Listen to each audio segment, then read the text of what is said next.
What's up, Kings fans? We're here, we're drinking beers, and we're talking about your Sacramento Kings. Oh man, Calvin, what are we drinking today? It's an interesting one. The Rogue Brewing Company's Bat Squatch Hazy IPA. It's a fun name to say, Bat Squatch. Bat Squatch.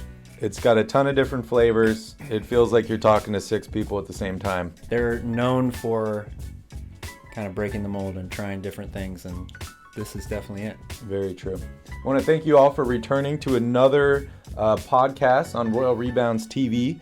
Today we are going to be covering the NBA Draft.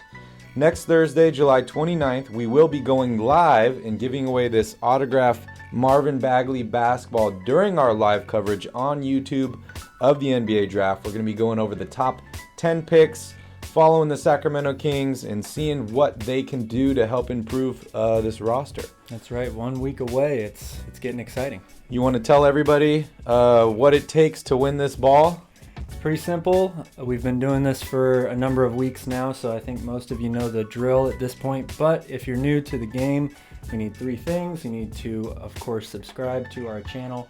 You need to like this video, and you need to comment Marvin Bagley's number in the comment screen below, and you are automatically entered. And you're entered, and we'll announce the winner live on the 29th during our draft coverage, live draft coverage on YouTube. So, Calvin, let's jump right into today's subject. I know you and I have spent a ton of time looking at mock drafts lately, doing our research on all these prospects. There has been a handful of guys mentioned that the Kings could potentially take with the 9th pick. If we are going to eliminate a trade and just kind of focus on what is available at 9, do you want to let everyone know a couple guys that we're targeting? One of the things, a caveat that you need to go ahead and say right from the beginning, anytime you do an exercise like this, is it's a very fluid situation. You know, my opinion of players is obviously not going to be the same, or maybe is the same as what Monty McNair thinks. And there's so many different ways you can do this. This is one of my favorite times of the year, though. I love watching film and looking at players, and it really gives you an opportunity to see, you know, you can't watch every game, so it's a great way to see players that you didn't really get a chance to watch during the season, or maybe their team didn't make the NCAA tournament. There are definitely some guys that I think stand out for me above the rest. Part of the issue is deciding what the biggest area of need is going to be. Do you go with best fit? Do you go with best available player? There are 2 guys right now that I think, to me, make the most sense at 9. The more I watch film, the more Moses Moody, to me, is kind of emerging as the pick for me. I think that he really has a complete game. When I went back and watched more film on him, I didn't realize how good of a defender he really was. To me, I thought he was just purely a scorer, but the guy really hustles on defense. Good man-to-man defender, good help defender, great rebounder for his size as well. 2 offensive rebounds a game last year as a freshman. This is for a guy who's about 6'6", which is a really great number. He's a true scorer, one of the better shooters in this draft. I think he could easily be a replacement for Buddy Hield down the line, which is probably something that the Kings are planning on for in the near future anyway. He's got a scorer's mentality, really great mid-range game, great pump fake, good shot mechanics. He tends to kind of get this like banana motion a little bit when he shoots, and what I mean by that is when your jump shot should be straight up and down from top to bottom. He has a tendency to kind of kick his leg and his shot arm out to the same side, so he kind of bends like a banana a little bit. He's very consistent from 3. Took a lot of attempts too, almost 6 a game, and still hit over 35% from 3 this year. And he's a freshman too. He had a big NCAA tournament, big time scoring performances, made a deep run with Arkansas. So I think he makes a lot of sense for them. The other guy would be Franz Wagner, a person that we've talked about a lot already. Makes a lot of sense from a defensive standpoint. He was one of the better defenders on one of the best team defenses in the country. I also really like players who go up against top-level competition night in and night out and are consistent. Michigan played in the best conference in the country last year, the Big Ten. They made a deep NCAA tournament run, so he played top-level competition pretty much every night. Very good off-the-ball player, really good passer, good vision. I think he would mix in really well with Tyrese Haliburton and De'Aaron Fox. So those are the two guys I think right now that make the most sense. I would like them to get a big man, but the problem with this draft is outside of Evan Mobley, I don't see a guy who is worth taking at number 9. You know, if they were to move back, they're ready now. Exactly, ready now. The draft is before free agency, and the Kings do have some questions. One of their biggest questions is around, the center position, whether Richaun Holmes is going to leave or not. So it really makes it difficult trying to fill a position that you don't even know if it's open yet. And at the same time, looking at all these prospects, most of these guys have all been the best player on their team their entire life. Trying to look and see how their game is going to convert over to the NBA is a difficult thing. I know a lot of people were talking smack about Tyrese's jumper last year and whether it would translate. Pretty obvious that it did, so I'm not too concerned with the banana motion. I'm not concerned with that either. I hope people don't take that the wrong way. It's just, I was trying to find, things that he needs to improve on, and that's definitely one of them. I like Moses a lot. Mock drafts that I've looked at has him going number 8 to Orlando. So unfortunately, I'm not sure if he's even going to be available at that 9th pick. It's interesting because a lot of the mock drafts I've looked at don't have him in the top 10. So it's all based on, opinion and all that. So I think if he's there, it makes a lot of sense. One guy that I consistently see pop up at number 9 is Jalen Johnson out of Duke. Do you want to talk about him at all? Yeah, we talked about him very briefly a few episodes ago. Power forward out of Duke, 6'9", very, very athletic, good interior defender, explosive around the rim. Another power forward out of Duke who has a foot injury. Yep. So I know Kings fans are going to be a little nervous about that one. Foot injury is not as serious as people maybe made it out to be. He actually opted out of the remainder of the regular season for personal reasons, not because he was hurt and couldn't play. So he didn't hurt This his foot guy again. was one of the highest rated high school players in his draft class. He's a very talented guy. I think I wouldn't really be upset if the Kings were to take him at 9, because I think if you're planning on moving away from Marvin Bagley, again, this is a guy who could be a good replacement for him.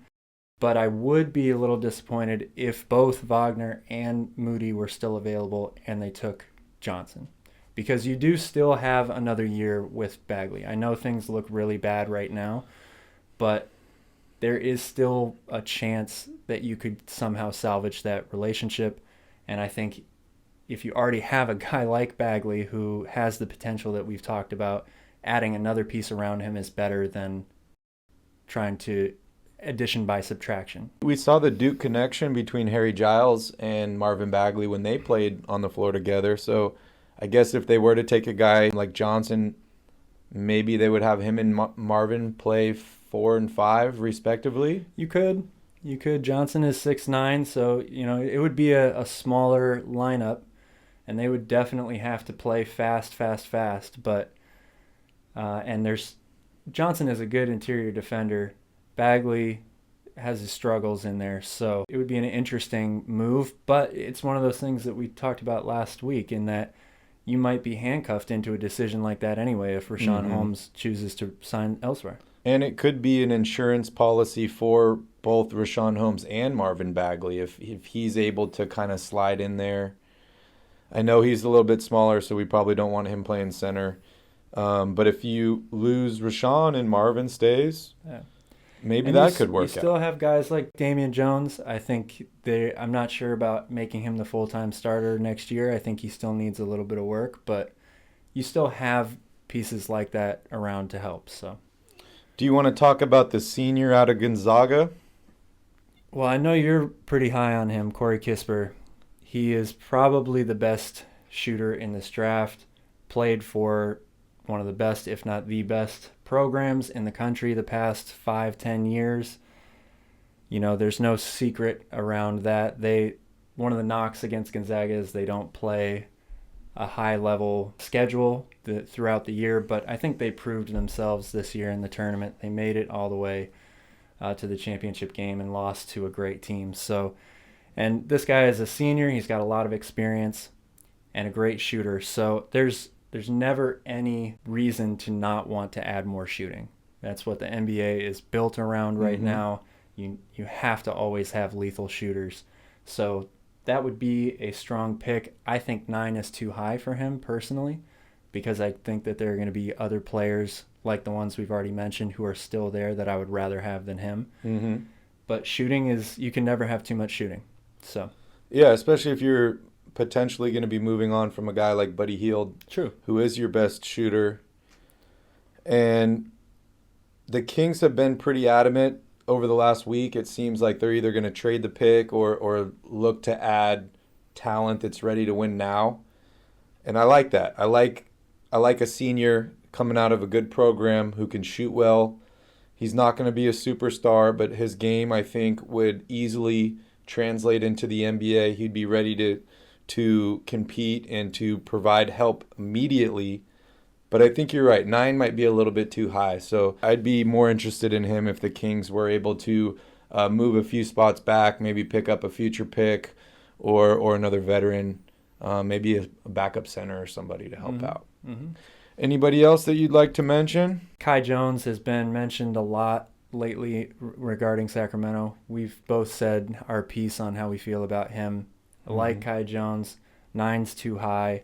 Basically, what it all really comes down to is Sacramento going to move up or back in this draft? I think it's much more likely that they trade down than that they trade up. And if they do trade down, then guys like Kai Jones, I think, should be more talked about as possibilities. Corey Kispert would be another guy that should be talked about as a possibility. At this moment, I think the Kings, to me, it doesn't look likely that they're going to move away from 9. I just don't see many teams going for the package that they're willing to give up right now. Marvin Bagley's got his off-the-court issues. I think that is definitely detracting from his value around the league right now. Buddy Hield should have about the same value as he's had, but how many teams are really going to go after him? There's not a lot of teams that have a lot of cap space. He's owed a lot of money. You got to focus in on your backup plan at 9, and that's going to be one of these two guys, Wagner or Moody. There's a lot of talent in this draft. You can definitely nab a good player at 9. We were successful last year at 12. Now we're 3 spots earlier. I don't know if that puts more stress on the pick, but if you're Monty McNair and all the guys that you mentioned are available, who are you drafting at number 9? Right now it would be Moses Moody. That Moody would be the pick for me. I really, really like his potential. I think he is a complete player, has the potential to be a complete player in the NBA, and he's got a lot of room to grow. He's young. Was a freshman last year, so has all-star potential, I think. Make sure to tune in next week, July 29th, for our draft special. We will be going live on YouTube and giving away this ball. We're going to be having a great time. We would love to have you there. We'll be answering fan questions. Everybody in the comments is welcome to contribute as well. And we will be here watching the Kings make their next move and hopefully getting closer to that elusive playoff spot. That's right. That's right. Thanks, guys, and go Kings. Go Kings.